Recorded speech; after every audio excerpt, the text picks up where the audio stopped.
El Señor esté con ustedes. Evangelio de nuestro Señor Jesucristo según San Marcos. Se acercaron a Jesús algunos fariseos y para ponerlo a prueba le plantearon esta cuestión. ¿Es lícito al hombre divorciarse de su mujer? Él les respondió, ¿qué es lo que Moisés les ha ordenado? Ellos dijeron, Moisés permitió redactar una declaración de divorcio y separarse de ella. Entonces Jesús les respondió, si Moisés les dio esta prescripción, fue debido a la dureza del corazón de ustedes, pero desde el principio de la creación, Dios los hizo varón y mujer. Por eso el hombre dejará a su padre y a su madre, y los dos no serán sino una sola carne, de manera que ya no son dos, sino una sola carne. Que el hombre no separe lo que Dios ha unido. Cuando regresaron a la casa, los discípulos le volvieron a preguntar sobre esto. Él les dijo, el que se divorcia de su mujer y se casa con otra, comete adulterio contra aquella, y si una mujer se divorcia de su marido y se casa con otro, también comete adulterio. Le trajeron entonces a unos niños para que los tocara, pero los discípulos los reprendieron. Al ver esto, Jesús se enojó y les dijo, dejen que los niños se acerquen a mí y no se lo impidan, porque el reino de Dios pertenece a los que son como ellos. Les aseguro que el que no recibe el reino de Dios como un niño, no entrará en él. Después los abrazó y los bendijo, imponiéndoles las manos. Palabra del Señor.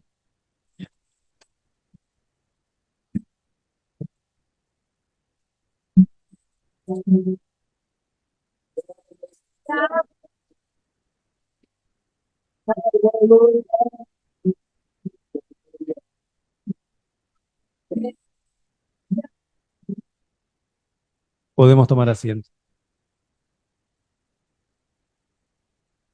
Cuando compramos algún aparato que tenemos que usar, nos tenemos que fijar en el manual de instrucciones o en alguien que sepa, o en un tutorial que aparezca en YouTube, eh, porque si lo usamos mal, si lo usamos fuera de esas instrucciones, es fácil que se rompa. Si yo tengo un auto que anda a nafta y porque me gusta le pongo gasoil, lo voy a arruinar.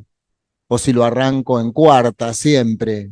O un lavarropas de esos que tienen todos esos programas, lo pongo en cualquier programa, lo cargo mal, se va a romper. Si es así que los objetos que usamos tienen un diseño y necesitan usarse como aquel que los inventó, eh, nos lo propone para que funcionen bien, cuánto más el ser humano. Dios hizo al ser humano a su imagen y semejanza, y no es un diseño como una máquina. El ser humano está hecho por el amor de Dios, con un programa, podríamos llamar, para usar esa misma comparación, que es el camino de nuestra felicidad. El libro del Génesis, que hemos escuchado, pero otras partes también, no se trata de un informe histórico y científico de cómo fue la creación. El autor o los autores o autoras de ese libro nos hablan en un lenguaje que era justamente esta parte del mundo que está tan en conflicto, ¿no? Esa, Oriente Medio, eran esos mitos que había de la creación, el mito de Gilgamesh, por ejemplo, el inmortal. ¿eh? Esos mitos hablan así, utilizando comparaciones de la vida para hablarnos de cosas muy profundas. Justamente lo que nos habla el libro de Génesis No es que Dios creó al hombre de barro como si fuera una cosa científica, sino que nos está diciendo, nos está informando de cómo quiso crear Dios las cosas. El hombre y la mujer que salen de las manos de Dios. La palabra Adam quiere decir hecho de tierra. Antes que ser el varón o la mujer, el Adam es el ser humano. Y acá nos está diciendo cómo es el ser humano. Y ese ser humano que no encuentra ningún igual en las demás criaturas, pero al mismo tiempo puede vivir apaciblemente con ellas, le pone nombre, quiere decir, bueno, son como que él puede estar en comunión con toda la creación, necesita de un igual.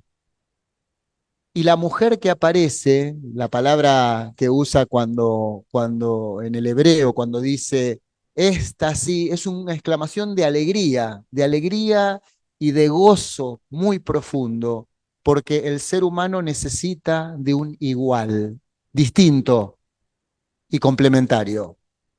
La unidad del varón y la mujer son el signo de todas las unidades complementarias que hay en la humanidad. Necesitamos de los otros y de las otras para vivir. Fuimos hechos para la comunión, para la comunidad, no para la soledad. Y ese es el gran programa del libro del Génesis, ¿no? En la unión del varón y la mujer es como el signo más fuerte, y tanto que en la iglesia, a partir de Jesús, es el sacramento de cómo Dios ama a la humanidad, es el gran signo, pero desde ahí son todas las unidades, la amistad, la sociedad política, las organizaciones, todo es una unidad de complementarios. Nosotros sabemos que la humanidad muchas veces no usó las instrucciones de Dios y la rompemos una y otra vez. Como decía un filósofo, Hobbes decía, el hombre es lobo para el hombre. En vez de admirarse por la belleza del otro y de la otra, termina siendo un lobo que se come al otro porque cada uno quiere defender lo suyo. La competencia, que es una cosa buena, no competir, aún en el deporte, en la vida, por hacer cosas, se vuelve como la ley suprema y única, cuando la ley suprema es la solidaridad, la comunión, no la competencia, porque la competencia termina destruyéndonos y termina haciendo que el más fuerte se coma al más débil, que el más poderoso termine quedándose con lo del más débil, porque el corazón humano está herido. Y bueno, para eso vino Jesús. Y hoy en la carta a los Hebreos nos propone a Jesús, nos muestra toda la carta que vamos a leer, nos va a hablar de eso, a Jesús que siendo hijo, por decir, es Dios, como el Padre, hijo, esa dignidad máxima que tiene, dice, se puso debajo de los ángeles. Esa imagen es linda también, ¿no? Bajó y se hizo solidario. Y no solo solidario yendo a las bodas de Caná, festejando con nosotros, también se hizo solidario padeciendo, sufriendo y hasta muriendo, compartiendo nuestra condición. Jesús viene a restaurar ese programa original de Dios, haciéndose solidario. Dice, por eso, termina diciendo la carta a los Hebreos, ¿eh? Por eso Él no se avergüenza de llamarnos hermanos. Qué lindo, Dios no se avergüenza de llamarnos hermanos, porque nos vuelve a encarrilar en el camino de la solidaridad y de la comunión. En tiempo de Jesús, como el nuestro, hay seres humanos, había seres humanos de segunda, muy de segunda en esa sociedad, a los que Jesús se acerca solidariamente y con compasión. Entre ellos, la mujer y los niños. Jesús es el rabino que conocemos de la época que tiene entre sus discípulos discípulas, tiene entre su grupo a mujeres. Y en ese tiempo, cuando los fariseos le preguntan a Jesús, ¿no? Dice, para ponerlo a prueba, le preguntan, ¿no? ¿Es lícito divorciarse? La palabra que se usa es así. ¿Es lícito repudiar a la mujer? La discusión entre los maestros de la ley era esta. Si Moisés dio permiso, ¿no?, para el divorcio, ¿es lícito repudiarla? Y la discusión era, ¿la puedo repudiar porque no me gusta la comida que hace? ¿La puedo repudiar porque me dejó de caer bien? Y una mujer repudiada quedaba muy marginal en esa sociedad, quedaba como al margen. ¿Eh? No, no era como un hombre que enseguida, bueno, consigo trabajo, me las arreglo, armo una familia. Entonces Jesús se pone del lado, en este caso, de los débiles, en este caso, de la mujer, cuando nos enseña esto, y de recuperar de nuevo el proyecto de Dios. En el principio, Dios quiso el amor, no el repudio, quiso la unidad, la comunión, quiso esa unidad que empieza por el matrimonio. Y en segundo lugar nos pone a los niños. Vienen unos chicos y los discípulos, los apóstoles los quieren alejar, ¿no? Los reprenden. Porque los niños también eran gente de último lugar, porque eran casi hombres, pero no eran hombres completos. Constantemente estaban en ocasión de pecado, porque como no conocían la ley y había que cumplir tantas leyes, y bueno, constantemente podían estar transgrediendo la ley. Entonces los chicos todavía estaban en el último lugar. Y Jesús los pone en el primer lugar y nos dice y les dice que el que no recibe el reino de Dios como un niño no entrará en él.